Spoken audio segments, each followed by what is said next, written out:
Guys, we hear you. We know GPUs are hard to find right now, but it doesn't mean that you should necessarily wait to build your gaming PC. It might be a little more expensive than it once was, but for $1,100, you can build an awesome gaming PC for 1440p, and it's gonna look really good while doing so. Don't believe us? Let's talk about this build after a word from today's sponsor. Building a solid gaming PC at a reasonable price can seem like a challenge in today's market, but it's all about deal hunting utilizing the best retailers. That's why we love to use today's video sponsor, Jawa.gg. Jawa is an online marketplace where gamers buy and sell everything PC gaming related. From PC components and peripherals all the way to full-on custom-built gaming PCs, they have it all and at super competitive prices. We love to shop in the component section of the site, and it's no surprise when they have things like Intel i7 10700Ks for just $160. Plus, their gaming PC section always has some crazy deals. Whether you're all about maximizing FPS, getting the best graphics quality, or even just want an aesthetic system, Jawa has it all. One of my favorite finds from today is this RTX 3070 and Ryzen 5 5600 gaming PC for just $750. To do some deal hunting yourself, be sure to check out Jawa.gg today, and if you end up shopping around, use code TOASTY10 to save 10% off your order up to $10. Big thanks again to Jawa for sponsoring today's video. Now, let's get back to it. So to kick off this build, we got a really good deal because this right here is the Ryzen 5 7600X 6-core 12-thread. We paid $200 for it, and you're probably thinking that's not the greatest deal. Well, the RAM that we got was actually free with it. So Newegg runs some awesome combo deals. I know we've been kind of harping on that. It really just comes down to bang for buck, and we'll talk about that RAM in a minute, but just remember, the RAM was free, but we do need something to cool this CPU. And that's why we went with the ID Cooling Frozen A410DK, because we're going for a pretty sleek build here that you guys will kind of get the whole concept of in a minute. Pretty micro ATX, somewhat of a small form factor build. But this cooler right here is awesome because it has two non-RGB 120mm fans on it. It comes in at $35, so it's actually a really good deal when you compare a video we just did where we looked at a bunch of Noctua coolers that were like triple the price of this. So yeah, it's a pretty good cooler for the price. And speaking of pretty good deals, $140 for a pretty nice Gigabyte B650M Gaming Plus Wi-Fi is not bad. So yeah, I mean, this board by no means is a super budget board because we got massive VRM coolers. We have 4 RAM slots. I don't even know if Matt can see this in the camera, it's probably super glare, but we even have 2 4-pins for the CPU. Don't worry, you guys will see some footage here on screen. But yeah, it's a pretty good board, and it has Wi-Fi 6E and Bluetooth built in. Now here is that free RAM, which I'm still just can't believe that we got this deal because Newegg now, they're starting to kind of cut back. Now it's like a free 500 gig SSD or 16 gigs of DDR4, sometimes DDR5. But this right here is Corsair Vengeance RGB. I can't believe that they decided to spend the money on that. But this is some good stuff. It's 6,000 megahertz. I think that this is, let's see, CL36, so pretty respectable speeds, and you're normally spending like almost $100 on this RAM, so instead of spending $300 on the CPU and RAM, we got it for all for $200. Now SSDs have kind of gone up a little bit, with all the tariffs and everything. This is a WD Blue SN 5000 because it's just so fast. But I did pay $68 for this, 5150, so it's actually kind of fast for a Blue drive. I think normally they're only like 3,000 to 4,000. So yeah, it's not bad on the read and write speed. Now for the graphics card that's going to make this a very good 1440p gaming PC, we have the ASrock Challenger RX 7700 XT coming in at $479. Now yes, there might be a little bit of sticker shock when it comes to that price point because you get this GPU for a lot less just a couple months ago, but this is the market we're in right now, and $479 for this graphics card is still good for 1440p gaming when you consider all the other deals we got in this build. I think throughout the rest of 2025, we're going to try to show you guys ways you can save monies in other parts so you can get more money put towards your graphics card because they're just going to naturally get more expensive, and this card is no exception. $479, a bit expensive, but if you can find an RX 9070 or RTX 5070, those are also other options you could go with for this PC build. For the power supply, I mean, this really doesn't need an introduction. This is the Segotep GN650 80 plus gold power supply, the professional power supply for gamers. That's what it says on the box, guys. But 650 watts, 80 plus gold, it gets the job done for this PC build. If you want to opt for something that's a little bit higher in the tier list, if you're worried about that sort of thing, you can go with one of the MSI Mag power supplies as well, but you'll be spending about $10 to $15 more, about $60 for an equivalent power supply. This one comes in around $50, and it's great for the build. Now for the case, we went Lian Li with the Dan A3 case with wood. It was important to mention it comes with wood. But this is a case for $85 that is a nice compact build. It does fit a micro ATX motherboard, and it is a little bit longer, but it is compact and it looks pretty clean. We built in many of these cases over at PC Bros, our PC selling business. You could buy a PC today and save some money using code TOASTYBROS on checkout. But this case right here is really awesome with the tempered glass and good airflow. We are going to be adding a couple of fans to this build. I'm looking at the sheet. We're going to add black fans. So we're going to add some black fans, and I would recommend you do that at home because it only comes with no fans.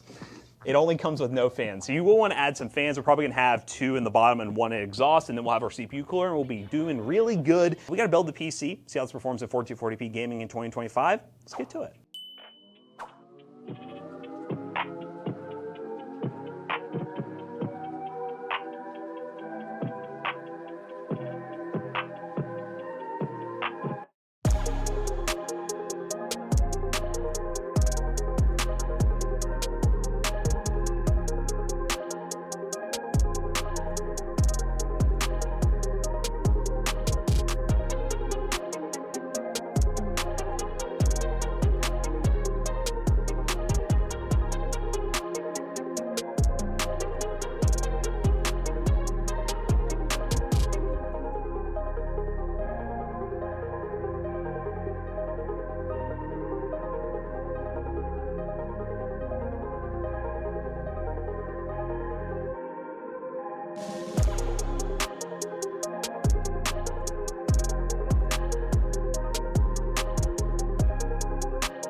Alright gamers, we're kicking things off with Spider-Man 2, a demanding AAA title that I always like to test on these PCs, especially those with higher end graphics cards, to see what kind of performance we can get. And as you can see right now, we are currently running the following settings. We are running 1440p with 0 upscaling, all native on high settings.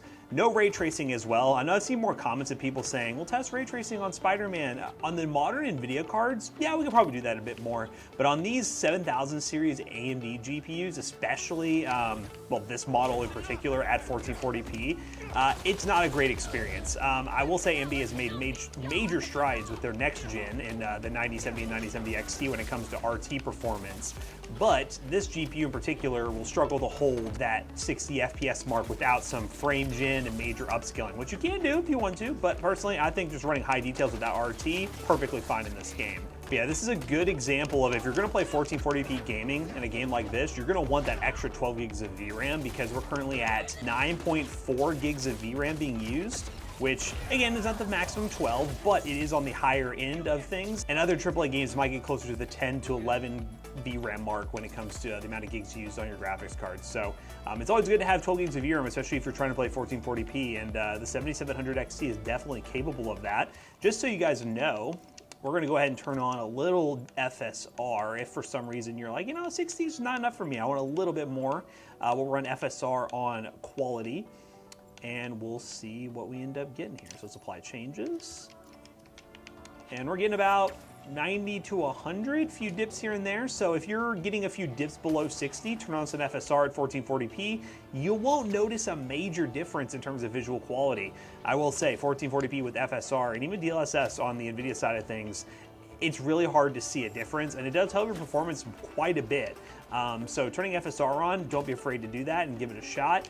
And yeah, the performance is pretty dang good. Again, I wouldn't recommend ray tracing with this configuration because of the 7700 XT, but as a whole, this is looking like a pretty smooth experience. It's our first dip below 60 though. That is when we were just going through a bunch of foliage right there, so that may have just been a one-off. Let's go on to some ground action here and see if things get any higher than what they were with the last one. We're getting about 70 FPS, 70 to 80 FPS. So maybe FSR would be a smart idea. Run some FSR and get the maximum possible performance. Sweet. Spider-Man 2 definitely gets a pass. I think 60 plus FPS, no problems, and that's kind of what you're hoping for from a AAA title like this. Let's move on to some other games. I got a little bit of a throwback game that I kind of wish wasn't a dead game. Kind of is, but I got Jackson playing some Halo Infinite. So let's go ahead and switch to Halo Infinite and see what that performs like. All right, guys, we are playing a true classic. This is Halo Infinite. We're currently running borderless full screen 1440p. We got basically unlimited frame rate, running high settings. This is a game that usually has always responded pretty well to 1440p. Honestly, just a pretty good running game in general. It's always looked pretty good. Sadly, the player count's almost non-existent, but... Yeah, if there's any Halo Infinite players, let us know down below. I need to know the 1,000 of you are still playing this game. It's kind of sad to see a game like Halo on PC struggling this bad. Yep, it's definitely sad. I know that they're supposedly they're working like an Unreal Engine 5 Halo at some point.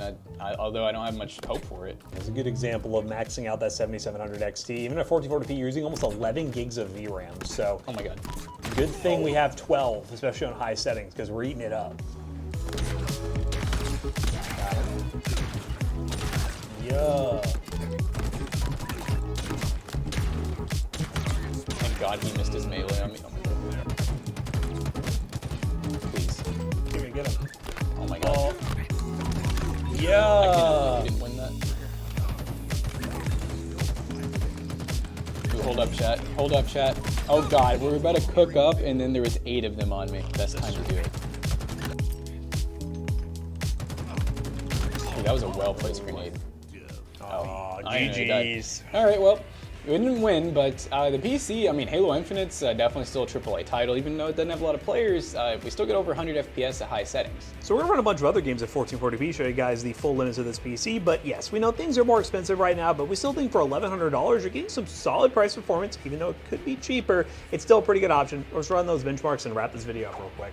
That was a pretty good benchmark run. This PC did great at 1440p. Even though it doesn't have the top of the line card, you really don't need to have top of the line for 1440p. We'll leave that for 4K, but I think this build looks pretty sweet. And now we gotta talk about some more benchmark results.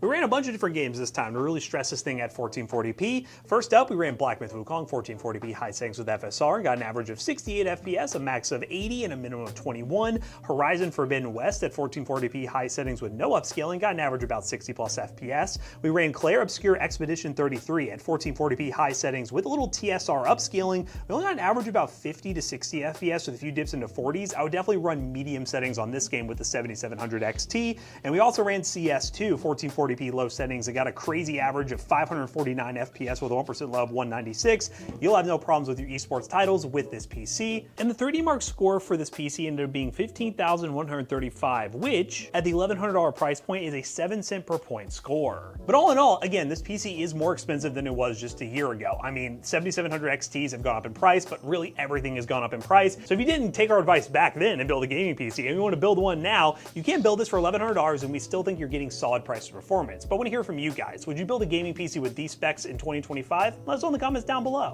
Now don't forget, like we said earlier, if you can find yourself something like an RTX 5070 or something like a 9070 for a good price, definitely go that over something older like the 7700 XT.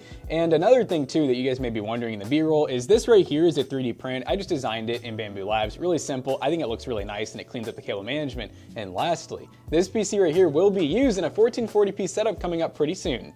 But anyways, we hope you guys enjoyed today's video. If you did, make sure you check out our other 2 YouTube channels and also our twitch.tv/toastybros, and don't forget to like, comment, and subscribe. We'll see you guys in the next one. Bye-bye. So this PC will be for sale at PCBros.tech along with that 1440p setup, so make sure you guys check out the store or come in person today. Building a PC yourself is a little bit hard right now, so maybe buy a pre-built and save some money using code ToastyBros on checkout. You'll save 3% of your next purchase. See you guys later. Goodbye.